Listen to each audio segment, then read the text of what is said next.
Hello, hi guys! Magandang gabi sa inyo lahat.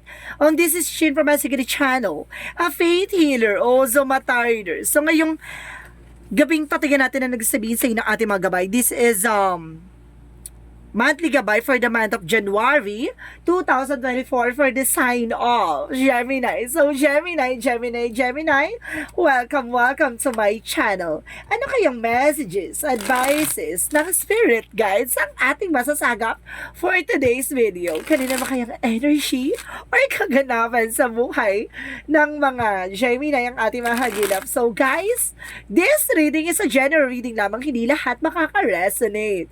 Kunin lamang po ang makaka-relate sa inyo and comment down below kung kaninong energy ang ating nasagap. And please do like and subscribe my channel and hit notification bell for more videos update.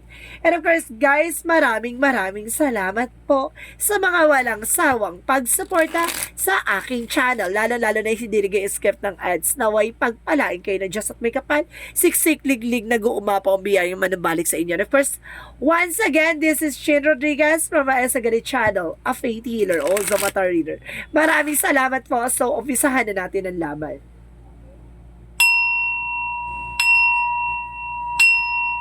Angel Spirit, please give an information for the sign of Gemini for the month for monthly gabay for the month of January 2024. Angel Spirit. So there's a Four of Swords. My goodness. Thank you, Angel Spirit. Parang lakas ng energy dito. My goodness. There's something fear or something hindi ka makatulog.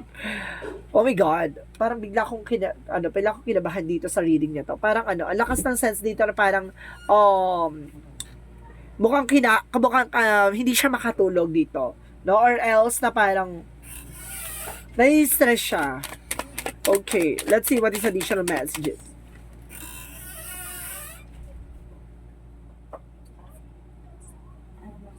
There's an Ace of Cups. So, there's a love life. My God, may bagong kilig or bagong pag-ibig. May bagong pag-ibig.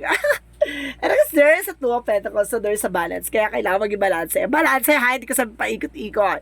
Or paikutin ka. So, of course, parang umikot ka, mag-curtail ka na lang. Ganon. And of course, there is a Three of Wands. So, there's an information dito, guys, na there's a waiting for a result or waiting for a shift. So, may mga bagay na kailangan mantayan. Hindi ka pwede magpaging padalas-dalas or maging desisyon. Pala-desisyon.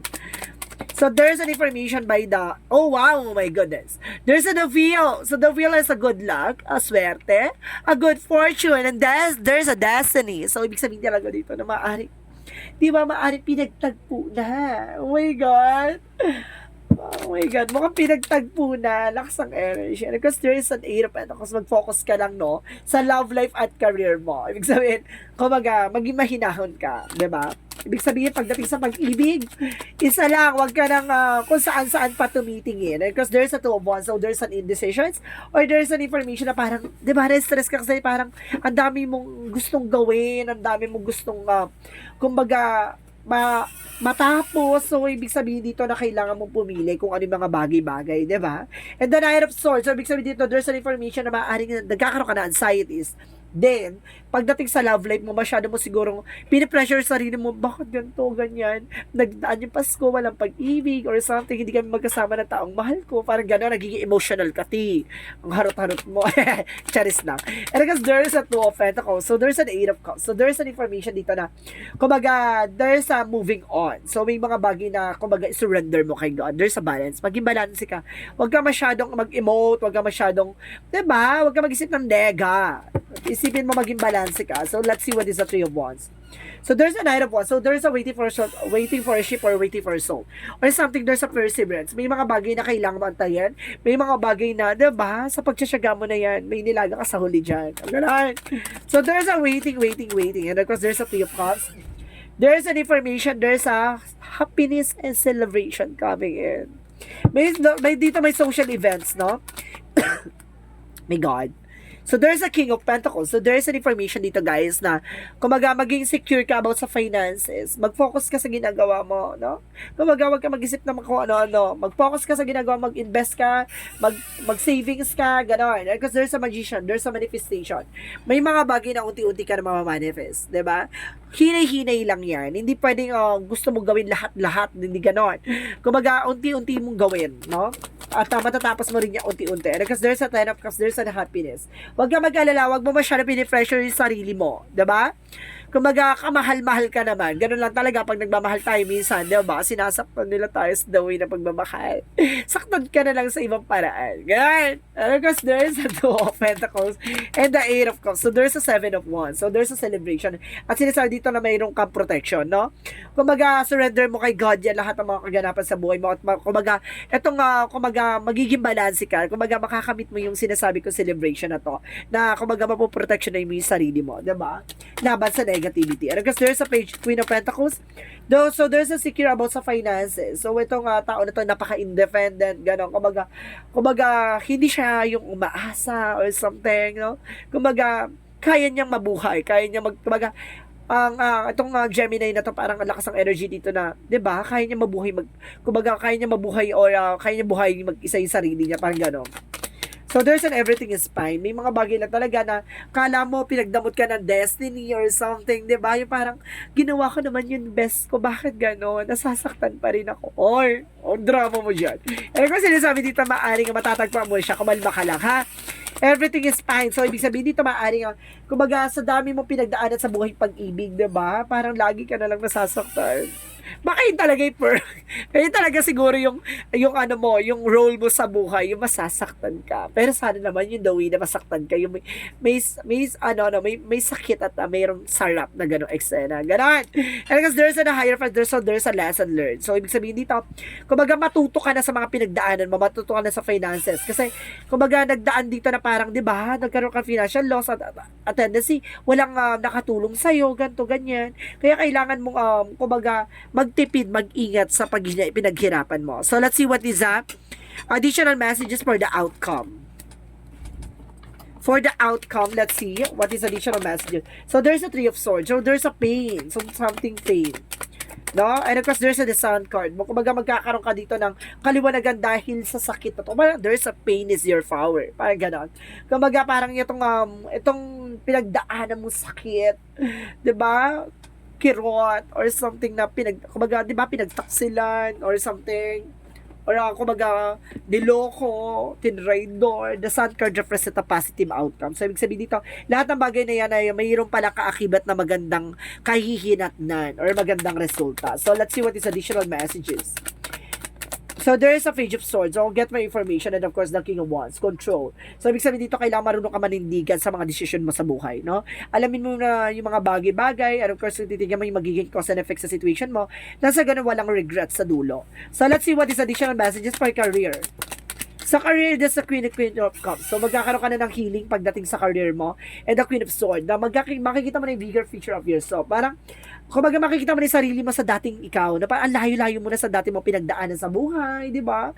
So, let's see what is additional messages for love life. Pagdating sa love life is the High Priestess. And of course, the 3 of Pentacles. So, ibig sabihin dito, there's an information dito na parang, di ba? Kumbaga, there's toxic family or sa toxic friend, there's a hidden agenda. Parang ganon. Or some of you mayroon ditong sumusulot, no, sa person mo. Parang ganon. Or may sumulot sa person mo. So, pagdating naman sa health, there's a 4 of Pentacles. So, ibig sabihin dito, kumbaga, magkakaroon ka na ng good health. Lakas ang energy kasi kumbaga pinoprotection mo na yung sarili mo, yung mga kinakain mo, lahat ng bagay na yan ay kumbaga inaalagaan mo na yung sarili mo dito with the King of Pentacles. So, kumbaga secure ka na sa sarili mo ngayon, no? So let's see what is additional messages for the magical fairy messages. For magical fairy messages, give me information. For magical fairy messages, so, there's a patient please. So, kailangan mo habaan yung pasensya mo, ha? May mga bagay na nakalaan, may mga bagay na kailangan mo antayin. And because there's a practice, practice, practice. So, practice makes perfect. No, kailangan mo talaga mag-practice. And kasi i-enhance yung abilities and of course yung pagdating lalo na sa ano no, sa trabaho or negosyo mo, no, kailangan mo mababaan yung pasensya, ganun talaga. Kumbaga, sa dami mong trial, error yan, guys, trial and error. So, may mga bagay talaga na kumbaga, hindi yan sa first attempt, success ka na, ganun. Kumbaga, marami ka talaga pagdadaanan sa lahat ng aspeto, no? So, let's see what is the Romance Angels. Sa Romance Angels, there's a heart-to-heart conversation. So, magkakaroon daw dito ng heart-to-heart conversation. No, kumbaga, mahal mo ba ako? Ganun, may ganung arte ka doon, damang-dama mo yun. May ganung, kumbaga may ganung ano ka doon, may ganung drama na magaganap. Bakit? Bakit ka palit-palit ba ako? Ganon, may ganun kang eksena. Or something nga, ako na lang. Ay. So, let's see what is additional messages. And I guess there is the 7 star sisters. So, there is a birthing crater. So, ibig sabihin dito, kumbaga, ginagawa na parang niluluto na ng universe yung mga bagay na para sa'yo. Even ang ating mga angel spirit. Parang, okay, kailangan mo maghanda. This is the wedding that you waiting for. Ganun. Ito na hinihintay mo na taong magmamahal sa'yo. Kumalma ka.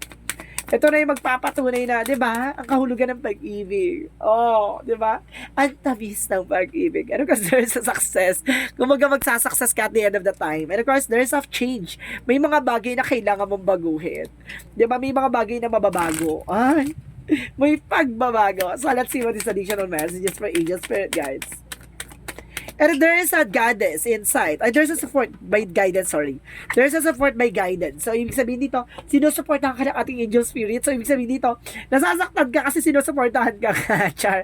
Kumbaga, nasasaktan ka kasi, di ba, may taong kumbaga hinahanda para sa'yo. Masyado mong minamadali. Huwag ka masyado magmadali.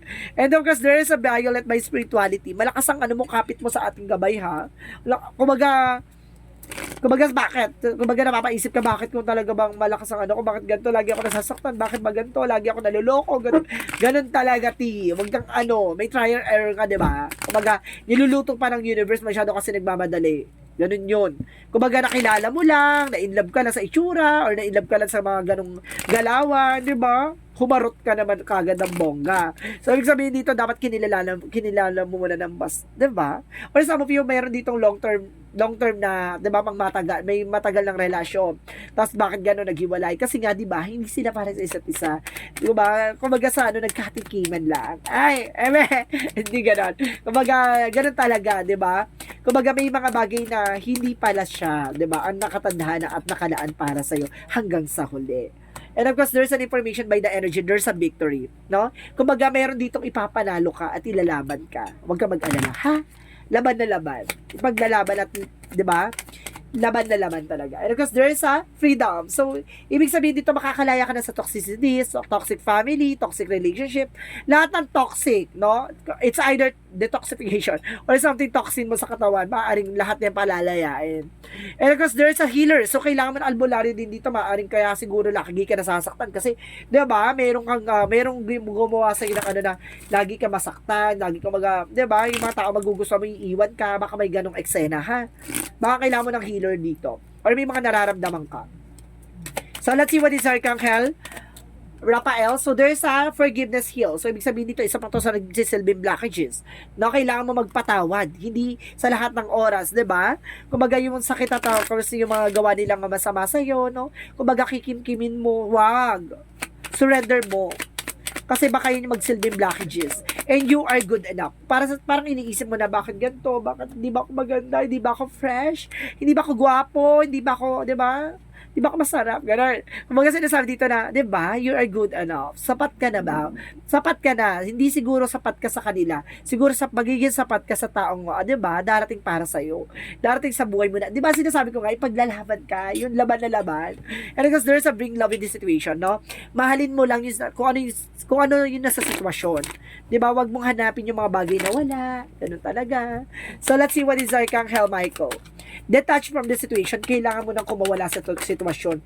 Ganun talaga, minsan matagal na kayo, naghiwalay kayo, niloko ka, sinaktan ka, ganun talaga. Ganun talaga yun. There's a romance angels are helping you. So, ibig sabihin dito, tutulungan ka ng ating gabay na para, di ba, pahilumi na sugat ang nakaraan or something darating yung araw na magmahaling ka. And of course, there's a lean on God and angels support you. See, pati si God, di ba, talaga si God and angels talaga sinusuportahan ka. Kailangan magtiwala ka. And this is your life purpose. Talaga kasama siya sa buhay mo. Di ba? Marami talaga pagdadaanan. Ganun talaga. Susukatin mo muna yung mga bagay-bagay sa buhay mo. Di ba? Hanggang sa matagpuan mo talaga yung swak para sa'yo. So, let's see what is additional messages. Bittersweet. So, ganun talaga sa lahat ng pait, may tamis, ng tagumpay sa dulo. Ganun yun. And of course, there's a wisdom. So, ibig sabihin to, kahit mabuti kang tao, mabusilak ka, ganun talaga. Pag lulukoyin ka, lulukoyin ka. So, there's an angel's answer, guys. Now, mag-isip kayo ng question nyo, and of course, nandito yung kasagutan, okay? Okay. 1, 2, 3. Angel's answer. Give me an answer for your question. And there's a look for a sign. So there's a signs na ibibigay sa'yo. There's something better. Ibig sabihin talaga may mas better pa sa kanya, ha? May mga signs siya, baka may red flag or something, or kumbaga divine intervention na kailangan mong makatandaan. And because there's a no. No, may mga bagay na hindi mo dapat ginagawa. May mga bagay na dapat mong ginagawa. Ganun, may mga bagay, there's a no. No, marunong ka dapat humindi. So let's see what is the Jesus loving quotes. So there's a seek and you shall find. So, ibig sabihin, kung hindi mo hahanapin, hindi mo makikita. 'Di ba? Ibig sabihin dito, kumbaga, kailangan mo muna kilalanin yung sarili mo. 'Di ba? Bago mo makilala yung taong para sa'yo. Kasi hindi mo lubos na kilala yung sarili mo for sure. 'Di ba? So, let's see what is the angel's number. And of course, sinisa dito, there's a 10-10. I am patient. So, habaan mo yung pasensya mo talaga, there's a patient talaga. 'Di ba? Keep your thoughts positive and be patient in everything working out of your highest good. Trust that your angels are working behind the scenes and to help you. 'Di ba? Ginagabayan ka talaga dito ng ating Panginoon, ng ating mga gabay na. Kumbaga, lulutuin yung mga bagay or lulutuin yung sitwasyon or panahon or tao na para sa iyo. 'Di ba? Kung talagang para sa iyo na yan, para sa iyo na yan. At ilalaban ka at paglalaban ka. So, let's see what is the messages of life. Achievement. So, di ba, there's a stairs. So, hakbang-hakbang. Di ba? Kung magaganon talaga, hanggang sa makarating ka sa dulo. As I advance on the road towards achievement, I discover my greatest strength and learn how each challenges. I believe in the truest self. Truest potential today, I have faith in God, my abilities, and in myself. I move forward towards the fulfillment of my visions. I reach my objective. I am courageous. I embrace life. I am always in a good company on this journey towards the light. So see, alam mong hindi ka naliligaw. Ganun talaga. Kapag may mga bagay na pinagdadaanan tayo, ipagdasal mo. May mga bagay na pagkakamaling naranasan natin, kumbaga ipagdasal mo.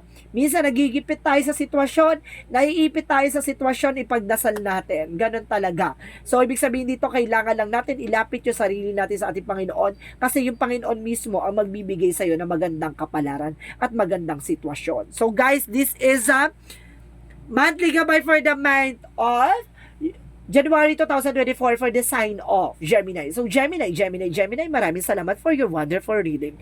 And of course, this is Chin Rodriguez for my Esagari channel, a faith healer, also Mararo reader. This is a general reading lamang, hindi lahat makaka-resonate.